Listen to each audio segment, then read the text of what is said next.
Intermittent ஃபாஸ்டிங்கிறவங்க யாரெல்லாம் இருக்கலாம் அப்படிங்கிறதுக்கான ஒரு சின்ன தகவல். நீங்கள் கண்டிப்பாக வெயிட்டை குறைக்கணும்னு நினைக்கிறீங்க, வெயிட் உடல் பருமன் அதிகமாக இருக்கீங்கன்னா கண்டிப்பாக இன்டர்மிட்டன்ட் ஃபாஸ்டிங் இருக்கலாம். அதேமாதிரி மெட்டபாலிக் டிசார்டரான அந்த PCOD, அதிகப்படியான கொலஸ்ட்ரால் இருக்கிறவங்க, இல்லை அதிகப்படியான BP இருக்கிறவங்க, இல்லை டயபெட்டிக் 2 இருந்துச்சுன்னா கண்டிப்பாக நம்ம இருக்கலாம். ஆனால் டயபெட்டிக் 2 இருக்கிறவங்க கண்டிப்பாக மெடிசன்ஸ் ரொம்ப அதிகமாக நீங்கள் ஃபாலோ பண்ணிகிட்டு இருக்கீங்கன்னா உங்கள் மருத்துவரோட ஆலோசனை எடுத்துக்கங்க. கண்டிப்பாக டயபெட்டிக் 1 உள்ளவங்க கண்டிப்பாக நம்ம இன்டர்மிட்டன்ட் ஃபாஸ்டிங் இருக்கக்கூடாது. அதேமாதிரி கொலஸ்ட்ரால் ரொம்ப அதிகமாக இருக்குது அப்படிங்கிறவங்களும் கண்டிப்பாக இருக்கலாம். அதுமாதிரி ஃபேட்டி லிவர் சேஞ்சஸ் இருக்குது, நீங்கள் ஸ்கேன் எடுத்து பார்த்து ஃபேட்டி லிவர் எனக்கு இருக்குது அப்படின்னு கிரேட் 1 கிரேட் 2 அந்த மாதிரி இருக்குது அப்படின்னாலும் நீங்கள் இருக்கலாம். அதேமாதிரி இன்சுலின் ரெசிஸ்டன்ஸுங்கிற ஒரு பிரச்சனை உங்களுக்கு தெரியுது, அதாவது கழுத்தை சுற்றி கருப்பாக இருக்குது, இல்லை அக்கில் கருப்பாக இருக்குது, இல்லை ஸ்கின் டேக் மாதிரி இருக்குது, சின்ன தொப்பு மாதிரி விழுகுது அப்படிங்கிற மாதிரியான தொந்தரவுகள் இருந்து அது இன்சுலின் ரெசிஸ்டன்ஸ் தான் அப்படி தெரிஞ்சு அப்படின்னா கண்டிப்பாக நீங்கள் இன்டர்மிட்டன்ட் ஃபாஸ்டிங் இருந்தேன்னா அதில் ஒரு நல்ல ஒரு இம்ப்ரூவ்மெண்ட் இருக்கும்.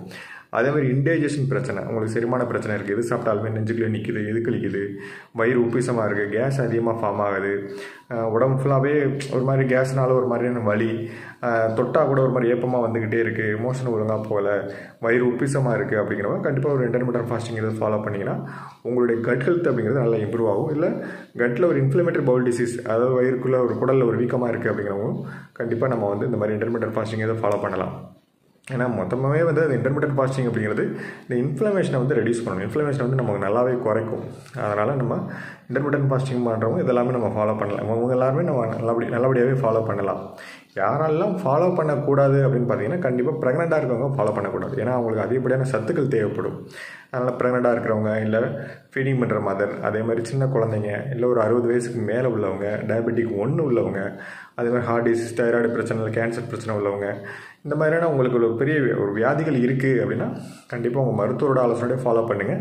ஆனால் ஹார்ட் டிசீஸ், இந்த மாதிரி தைராய்டு பிரச்சனை உள்ளவங்க, டயபெட்டிக் 1 உள்ளவங்க கண்டிப்பாக நீங்கள் ஃபாலோ பண்ணாமல் இருக்கிறது நல்லது. ஏன்னா உங்கள் உடம்புக்கு அதிகப்படியான எனர்ஜி தேவைப்படுற டயத்தில் போய் நம்ம எடுத்தோம் அப்படின்னா அது ரொம்ப கஷ்டமாக போயிடும். அதேமாதிரி அத்லெட், நிறையா வந்து ஸ்போர்ட்ஸில் ஆக்டிவிட்டி அதிகமாக உள்ளவங்க, இவங்கெல்லாம் கண்டிப்பாக நீங்கள் இன்டர்மிட்டன்ட் ஃபாஸ்டிங் இருக்கிறத அவாய்ட் பண்ணுங்கள். ஏன் நம்ம இன்டர்மிட்டன்ட் ஃபாஸ்டிங் இருக்கிறோம் அப்படின்னா நம்ம உடம்புல அதிகப்படியான ஒரு எனர்ஜி தேவை இருக்குது அப்படின்னா நம்ம அதனால் அதிகப்படியான கலோரிஸ் நம்ம எடுத்துக்கிட்டே இருக்கோம். அதனால் லிவர் ஃபங்க்ஷன் ரொம்ப டிஸ்டர்ப் ஆகுது. அதனால் நம்ம ஃபேட்டி லிவர் சேஞ்சஸ் வருது.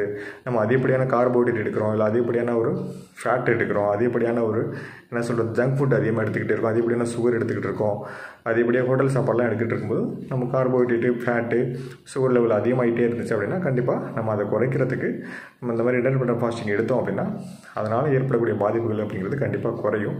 அதனால் நம்ம ஜங்க் ஃபுட் எடுக்கிறவங்களாம் கண்டிப்பாக நம்ம வந்து இன்டர்மிட்டன்ட் ஃபாஸ்டிங் எடுக்கிறது ரொம்ப ரொம்ப நல்லதான விஷயம். இன்டர்மிட்டன்ட் ஃபாஸ்டிங்கிறது நம்ம வீக்லி உங்களோட உடம்புத்தன்மையை பொறுத்து, இல்லை உங்களோட மருத்துவரோட ஆலோசனையை பொறுத்து வாரத்தில் 1 நாள், இல்லை வாரத்தில் 2 நாள், இல்லாட்டி 15 நாளைக்கு ஒரு தடவை நம்ம ஃபாலோ பண்ணலாம். மேக்ஸிமம் நிறைய பேர் என்ன பண்ணுறாங்க, நான் நைட்டு ஈவினிங் 7:30 7 o'clock சாப்பாடு சாப்பிட்றது ஸ்டாப் பண்ணிவிட்டு அடுத்த நாள் காலையில் ஒரு 11 மணி இல்லை 12 மணி வரையும் கூட எதுவும் சாப்பிடாமல் இருக்காங்க.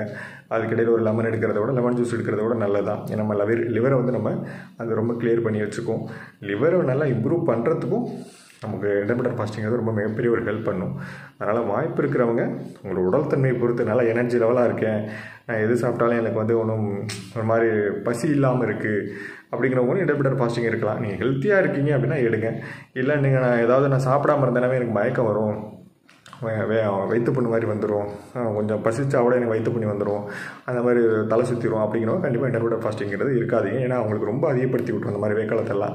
அதனால் பசி வந்தாலே நம்ம சாப்பிட்டுக்கிறது நல்லது. பசி வராமல் சாப்பிட்றதா நம்ம உடம்புக்கு கெடுதி. எப்பொழுதுமே 3 நேரமும் நல்லா பசிக்கு தான் பார்த்து நீங்கள் எடுங்க. அதேமாதிரி குழந்தைங்களுக்கும் அதை பழக்கப்படுத்துங்க.